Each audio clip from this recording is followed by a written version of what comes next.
Hello and welcome back to the Gold Advantage. In this week's episode, we're going to cover the incredible matchup between T1 and JDG, looking at just how T1 basically gapped JDG, and then DRX, Zeka, and Deft's storyline. Incredible win going into the finals, and then of course we're going to give our predictions and bets for the finals. With me, as always, is Scoot, and unfortunately, birthday boy BNB is not able to make it here because he's out partying. I wasn't gonna dox him, but you did it anyway. You know, we've had some new people in the comment section, viewers, everything, new subs. Thank you all for joining the channel. We absolutely love that. I was gonna ask you, is there really anything to talk about with T1 JDG? Of course, you and your CCP payroll and your check. You know, you have to get in your final words about China before they disappear from the tournament. They're gone. And I don't think people realize how historical of a win this is. When we look at the last 5 years, prior to this Worlds, 4 out of 5 World Championships have gone to the LPL over the LCK. This is the first time in 5 years since the LPL hasn't turned up in a Worlds final. In best of fives, 9 best of fives had been played prior to this World Championships. 8 of them had been won by the LPL, only 1 by the LCK. So it was incredibly skewed towards the LPL. Now we're sitting at, I think it's 4, but since season 8, the LCK has been struggling and has not looked as good as the LPL. And I wonder if now, with the performance that we're seeing out of DRX, the performance we're seeing out of T1, are we entering into a new era of LCK dominance? I mean, listen, we're entering into a new era of just league around the globe. You know, listen, the LCS might be done, but I'm not. You are, and that's why. Listen, incredible league last week. You could drop all your fucking hate comments about. You know, BMB saying that Faker's washed. He comes out crazy. And has probably one of the best series of his life, I guess. This whole Worlds has just been him playing at he's been incredible level. But, you know, we got to spread some love to where we get a T1 exact scoreline over JDG at 3-1. Not to mention a DRX upset prediction. Absolute. You can check the timestamps. It's at 30 minutes in the last episode if you don't believe me. And also, that's for you if you don't as well. I mean, it's not just that. Can I also point out you predicted the G2 12-0 run, the Cloud9 winning playoffs, Rogue winning from the lower bracket. You have been on fire this whole year. It's uncanny. And it's been such a fun year. And I hope, as good of a year as it's been, and I've said this in a couple of Discords now, I hope that, you know, the same people that are watching me absolutely just pop off when I'm right about things are the same people that shit on me when I'm inevitably wrong about everything in either the upcoming Call of Duty season or next year's League of Legends. That's what it is. You know, it's push and pull. So. Yeah. Look, you don't get it right all the time. That's just one of those things. You never will. But when you're hitting a streak like this is like the Schalke train. You've got to jump on and just start hitting those bets. I hope people have been because you have been absolutely on fire. Let's just jump into the T1 JDG. We were talking about this prior to recording. T1 just did incredibly. They played so well. Carrier for me is World's MVP. Yeah, he's Faker, he's so fucking good. He's so good. And the calls, we were talking about who's the shot caller for T1, and it's Carrier. And the calls they made, they were so ballsy, just incredible. And then I just think Faker just neutralizing Yagao.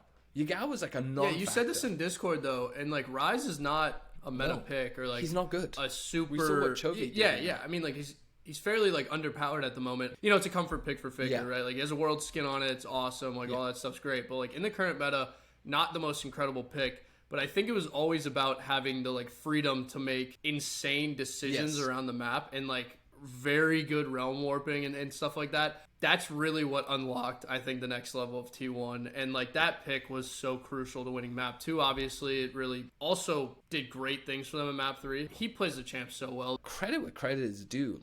I just think Guma, Carrier played out of their minds. I think the game should have been closer. I'm a bit annoyed at Kanavi, and I think it was Yagao as well. They just got caught out. And because the teams are so good at steamrolling an advantage, if you get caught in the enemy jungle when you have no reason to be there, they're going to take Dragon or Baron. We talked about this a little bit beforehand, and I think part of the problem here is you win map 1, and it's not really that close of a game. I mean, they didn't roll them or anything, but it wasn't T1 was never really in the game.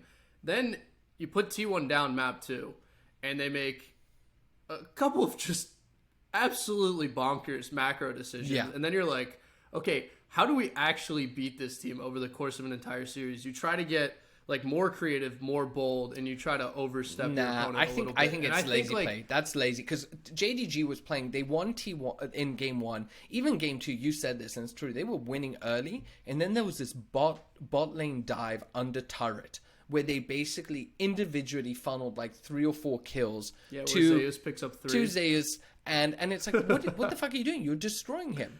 You're destroying him. To Zeus to put him back. I would say that put him back in the game. It did. I think he was already kind of leveling out, but that like allowed him to start building more of a lead into the game, and like it became a huge problem for them. T1 is good enough to capitalize on that mistake, but that game 2 bot dive was entirely a JDG fumble, and I'm just like, what do you? And then this is what I mean. Game 3 and 4, there'd be states where it's like even things are going okay, and then Kanavi is just fucking around in their jungle and dies, and that annoyed me. But I think like forget that. But it's also LPL is out. It's also those decisions that like led them to the point where like people were like, oh, this team's fucking crazy. Yeah, like they're doing it against worse teams that aren't going to punish them as much. And I think T1 was extremely prepared for the possibility of like they will try to 1v3 you, and there's a chance that they can come out on top. How do we stop this from happening?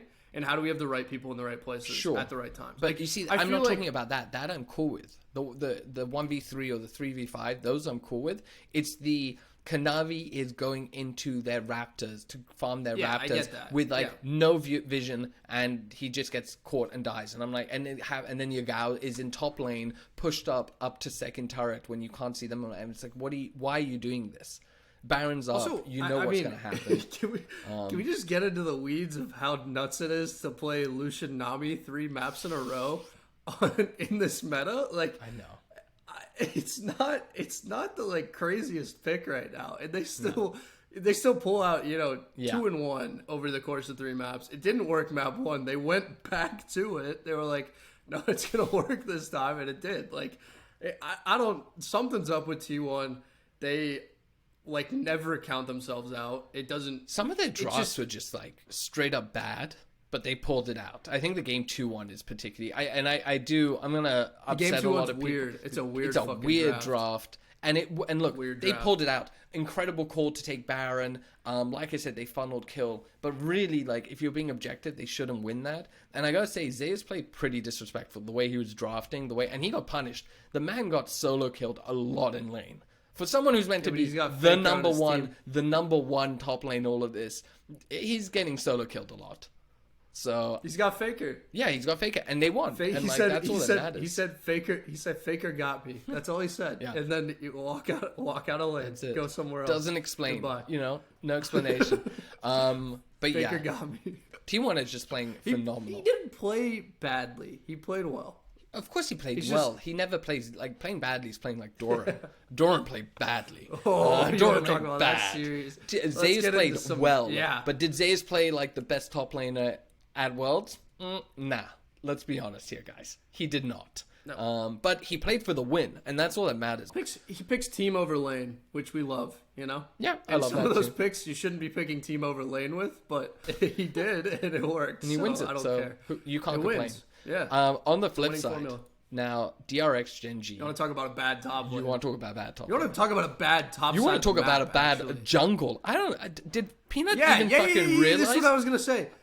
Peanut did not play well. Doran played like shit, and I think part of me wants to say that he's kind of been the weakest link for Gen.G the entire year. I think Peanut is trying to fight for that title. Yeah, but also, like, I don't think Kingan's been a strong player for DRX. I don't know. Kingan's a bit of a carry, Chad. He can be, but I also think he can be a huge liability. Same goes for Pyosik. Like, Pyosik I would agree with way more. Pyosik is the win and loss condition for DRX at some points. I've been surprised at how good he's been. I'm shocked. Dude, he gapped Peanut so hard that entire series. The Kindred picks were beautiful. We absolutely love that. I thought we were maybe going to get 5 around like the midpoint of game 4. I was like, oh, DRX is a little bit behind here. It doesn't look good. Gen.G's pretty good at closing these games out. Great recovery from them. I think Pyosik is actually my MVP here, and it's not even like statistical. No way. Over Zeka? I don't know. Zeka. I think Zeka had an insane series. He's had a whole insane tournament. By the way, another historical moment. There's never been a play-in group team that has reached finals. And Zeka is a machine. Like, this is my biggest problem with the finals and predicting them. It's a spoiler. We'll get into this later. It's a bit of a spoiler. Zeka is playing so well, it makes me question if T1 might be able to win. And look, we'll get into that later. But like, okay, the Gen.G Zeka in like 5 minutes. Yeah. Later. Okay, go back and watch it. And every time that Gen.G tries to make a play on someone that they think they have caught out, Pyosik is there every single time. The reads were like off the charts, insane. He was ready for every single gank. I don't know how you have that much awareness as a jungler. It seems almost impossible to do, but he was on point start to finish. Not to mention you add in, I think Zeka, statistically, obviously the MVP of that series and probably the MVP of the entire tournament for DRX. Like, that goes without saying. Then you bring Deft online. I don't think Deft was that good in quarters. Deft was fine. I think he was good. Is like just solid. I feel like Deft is really solid, but I don't know. I thought Deft was really good in semis. He was very good, but I think he played very well. I don't know. Zeka, I also think that Beryl. I think Beryl's an absolute Chad. Beryl's awesome. By the way, another fucking record. First non-T1 player to reach 3 finals. Insane. 3 finals in a row. 3 finals in a row, right? After those last 2 series, you have 2 of the best supports in the game playing against each other. If they continue to play at this level, I don't have any worry about Carrier continuing. Nah. If we get quarters Beryl, no way DRX wins. If we get semis Beryl, then you have a better shot. But I don't even know if Peanut knew he was playing against people. I feel like it was his first tutorial games. Like, because the guy looks like he forgot how to play. Doran was playing terribly. Chovy, a lot of people are giving Chovy shit, but no, Chovy tried to drag them. He was actually good in lane. And the whole point is, like, Chovy is... Yeah, he did. That's a great way of putting it. He tried to drag them through that was almost... I think some of the plays that people are looking back on Chovy and being like, that was brain dead, are plays that he almost felt like he was forced in a position to make because, honestly, they were getting schooled elsewhere on the map. Even Rula and Lehens, low-key, got gap. Yeah, and now we get the anime storyline that everyone's been talking about. You have Deft... always gets kicked out in quarters, making it now to finals. Deft and Faker were in school together. Deft was known as the best in his class, but there was another student in the school who was first or second on the ladder, and it turns out actually he was first and second, and it was Faker. Then you have Zeka, this basically, like, who really knew about him, who was talking about it. They've struggled all summer. They don't have the best record, like, when you look at LCK performance, they scraped their way in. And now they are the first playing groups team to make it to a finals. Zeka is playing incredible. The way he plays, it's like he's breaking the game. His Ahri, his Akali, his silence. To pick Ahri too, current is like a psychotic thing to do, I would say. And he still played it so well. And when you get an Ahri that's kind of getting fed, then you get insane plays.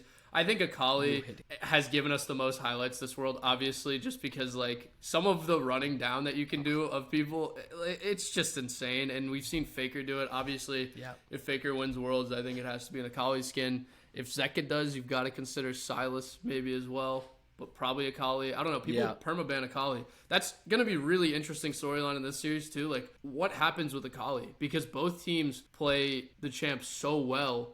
But do you even leave it out there for you can handshake Silas Akali. This is the other side of the storyline. This is Faker.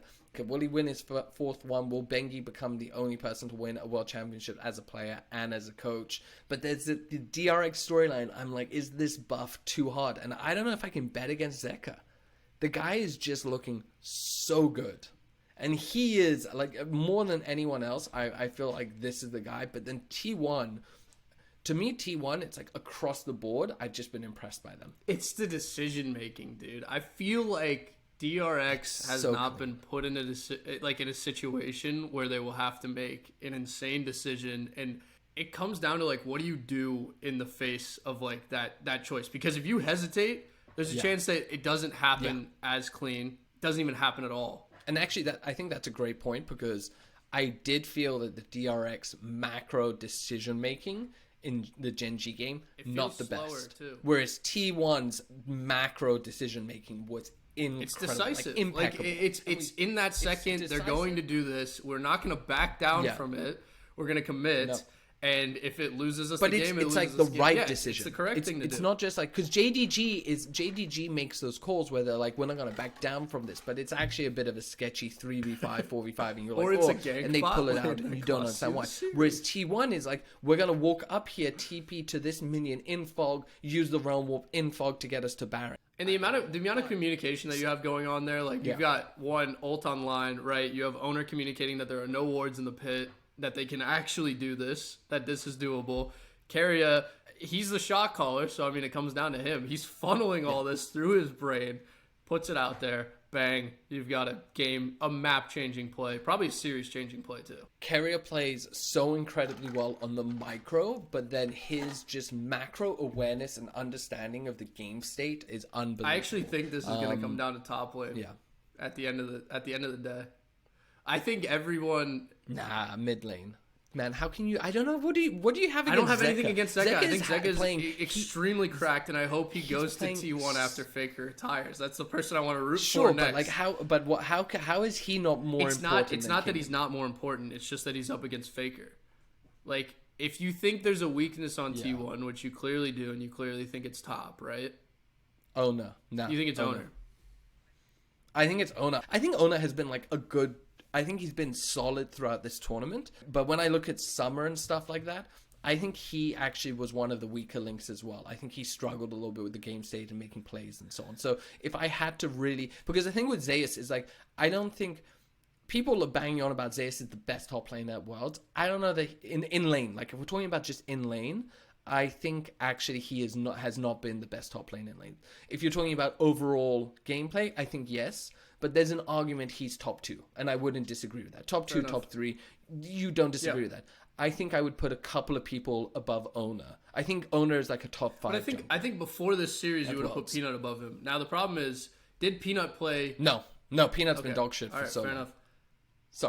Sorry, I'm ruining. Yeah, for the sake of content, yes, yeah. Okay, a lot of people would have though. Please like, continue with your gas point. Peanut up to a crazy level, and I think that's like common across like casters, the league, analysts, everyone. Not sure I entirely agree with it, but I think a lot of people were saying, Peanut may be better than owner. Mm-hmm. And now you come down to this question where you break down that analysis. Is it Pyosik that absolutely shut him off, or was it just Peanut himself? I think Peanut's had a brain aneurysm from the way he was playing League. You're going deep. That's my opinion on. Though Peanut has been an incredible player, but in this situation, the man was playing really. Right, I just want to know the. I want to know the answer. I want to know the answer. We've beaten around the bush a lot here. What's the answer, Nikki? What are you going with here? I mean, I am in such a tough decision because of what I said last week. Now, as I think DRX is a more difficult opponent for T1. I think if T1 plays Gen.G, it is a 3-0 or 3-1, and I think they stomp the shit out of them. Yes, agreed. Like, I don't even think it's close. I think it's an absolute revenge match for the LCK finals, and T1 looks like the best team in the world right now. Like, nobody's doubting that. They do. But there's so much plot The thing armor. is, when I look at T1, every position incredibly well and incredibly clean. And don't get me wrong, when I say Ona is, I think, the weakest member, it's like saying these guys are all tier S and he's tier A. He's better than 95% of everyone else. It's just like if I have to pick one person. But I think the whole team is just playing. They are locked in, and they are also locked in as a team with one another. You know what I mean? Like, it's not an individual player thing. Yeah. It's like all of them are playing great individually, and all of them are playing great as a team. On the flip side, I just think that you have Zeka, who is playing like a man possessed. I think you have Deft, who had an incredible series, and I think Kingen is also going around and just like slapping people. And I'm worried. And that plot armor of it's the plot armor, dude. It's the plot armor. Like, there's a lot at work here. It's the plot armor of this could be Deft's final season. It's the plot armor of the first team from play-ins to have a chance to win Worlds, and do they actually pull it off in the first opportunity that this ever happens? Unknown mid having the tournament of his life. I wouldn't say unknown, but underrated for sure. No. Tell me. You're telling me prior to Worlds you were like, this is Zeka kid. Prior to Worlds, that's prior to Worlds, I was saying that they shouldn't even realistically get out of play-ins. Be here. It's just is like what are you gonna go with here? I mean, look, I'm going T1. I've doubted them I've gone against them. Fuck. And, they've just shown me the way. I'm betting on DRX because the odds are at 4. Well, I've got 3.95. No. The odds are DRX odds for sure. Like, how do you? The odds I've got 1.25 on T1. I've got a 3.95 on DRX. You cannot take that. That is like the odds are so skewed. You have. Well, I mean, at this point, they've beaten a handful of teams that they've already had shit odds for. Like, it's not even. You look at it, you're like, okay. At some point, the book has to give them some sort of respect. Now, I do somewhat agree with like T1 being more heavy favorites than other teams. I don't agree with the level that Gen.G was favorites, which is why I predicted DRX to win last week. I agree with you. I think the consistency of T1's gameplay reigns supreme here, and it's really hard to beat them down the map, spot by spot, and the way that it all comes together and gels. And even when you see them pick weird drafts, like they're still winning those games. And they're doing it because they have a plan set out for how this draft works. They're playing T1's game. They're not playing JDG's game. They're not playing RNG's game. They're playing their own game. Like, they are in control of the map state, and they know exactly what's going on. And if they get behind, they're also willing to make the decisions that will win them games. I got to go with T1 here. I've been on them since the beginning of the season. Like, I can't really back down from this now. I am very okay with either result, though.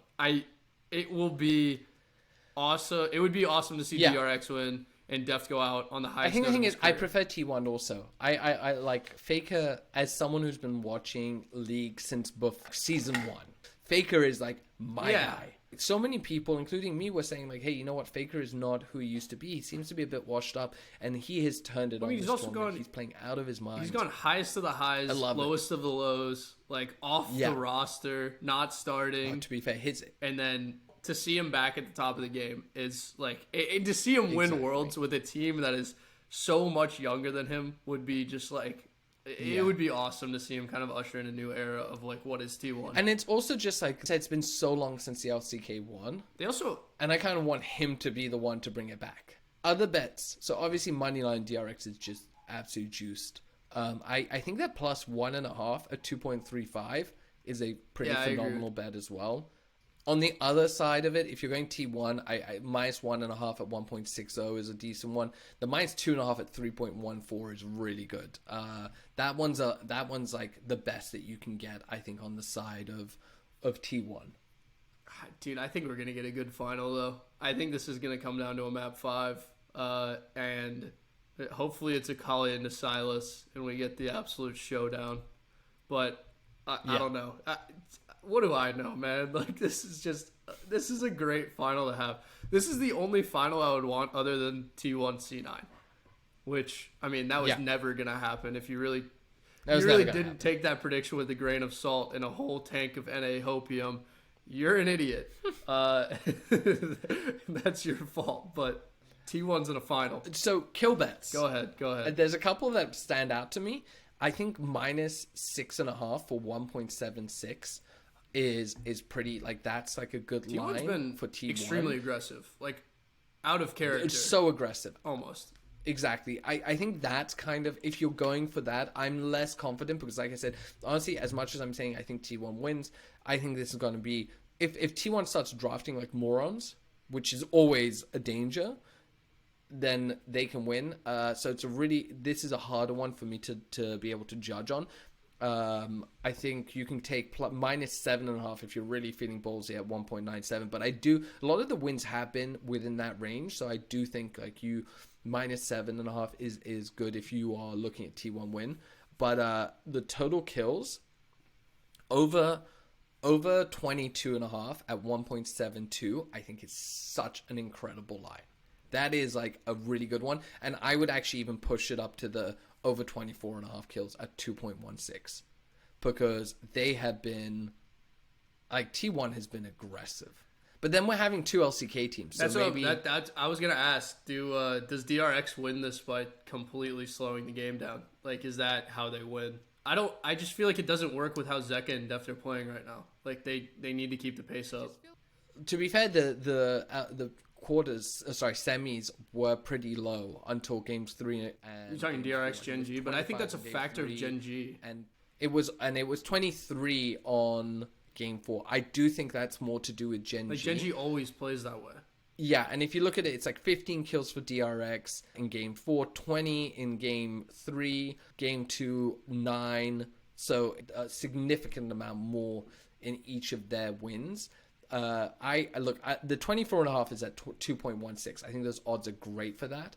I would maybe go, I think a nice little trick is like the under game 1, under 23.5 at 1.81, and then you do an over 22.5 for games 2 and 3, and see then for games 4 and 5. I think you start hitting unders as the series gets deeper, because those nerves start to set in and teams are like way less likely to make mistakes. No, I think they get warmed up and they start. But I like, as you hit a 4 or 5, you start to get like, okay, this play could cost me. I think game 5 goes under. I think game 5 goes 100%. Under. I think games 2 and 3 go over. Game 4, it really depends. Like that's that. I want to see how willing T1 is to, like, because they started off this tournament with one of the most aggressive drafts that we've seen the entire tournament. I want to see how willing they are to actually step into that again. Because I think like that they are, and they've had such good read of the meta this Worlds. Like that's one of the things I will say. They've been playing aggressive, and they're happy to draft aggressive. Also, is Yumi a permaban here? Has to be, right? Yumi's been a permaban. The LCK is permaban in the entire season. Anyone. Yeah, no one is going to. You can't beat the Yumi. It just seems to be shown that like if Yumi is there, it's so hard to fight against it. And especially if you get heavy movement champs, you've got a huge problem on your hand when the cat's attached. Which both teams like to play. So look, my brain says T1. My storyline buff says I'm a bit worried about DRX. We have had such a fun Worlds, particularly in the knockout stage. I mean, this has been the best Worlds since I've started watching Worlds, for sure. Every storyline, the LEC getting leads, falling apart, like all of this stuff just coming together has been like kind of wild. The LCS having an absolute meltdown.